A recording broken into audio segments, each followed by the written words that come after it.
ছেলেটি অবাক হয়ে দেখল তার হাতে আর পায়ে মাছের মতো পাখনা গজিয়েছে। যখনই তার হাতের তালুতে জল লাগে তখনই সেখানে আঁশ তৈরি হতে থাকে। এমনকি তার 2 হাত থেকে হাজার হাজার ভোল্টের বিদ্যুৎ বেরোতে পারে। এছাড়া তাকে প্রতিদিন প্রচুর পরিমাণে ট্যাপের জল খেতে হয়। হঠাৎ একদিন এক অদ্ভুত কাণ্ড ঘটল। জলের গ্লাসটি তার হাতে আটকে গেল। সে হাত ঝেড়ে সেটা ফেলার চেষ্টা করল, কিন্তু তার অন্য হাতটি আবার দেয়ালে আটকে গেল। আওয়াজ শুনে তার বাবা মা দ্রুত সেখানে ছুটে এলেন। তারা দেখলেন আয়ান ঘরের সিলিং থেকে উল্টো হয়ে ঝুলে আছে।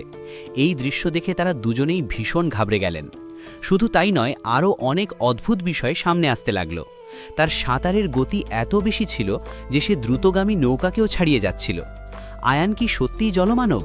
সেটা যাচাই করার জন্য তার এক বন্ধু বিভিন্ন তথ্য খুঁজতে লাগল এবং সে নিশ্চিত করল যে আয়ান আসলে মৎস্যকন্যার বা মারমেডের সন্তান।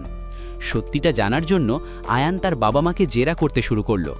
অনেক জিজ্ঞাসাবাদের পর সে জানতে পারল তাকে সমুদ্রের ধার থেকে কুড়িয়ে পাওয়া হয়েছিল। নিজের মনের সন্দেহ দূর করতে সে তৎক্ষণাৎ সমুদ্রের পাড়ে ছুটে গেল। তখনই হঠাৎ সমুদ্রের জল থেকে এক মৎস্যকন্যা ভেসে উঠল। কিন্তু মা আর ছেলের এই পুনর্মিলনের ঠিক আগেই এক ভয়াবহ ঘটনা ঘটে গেল।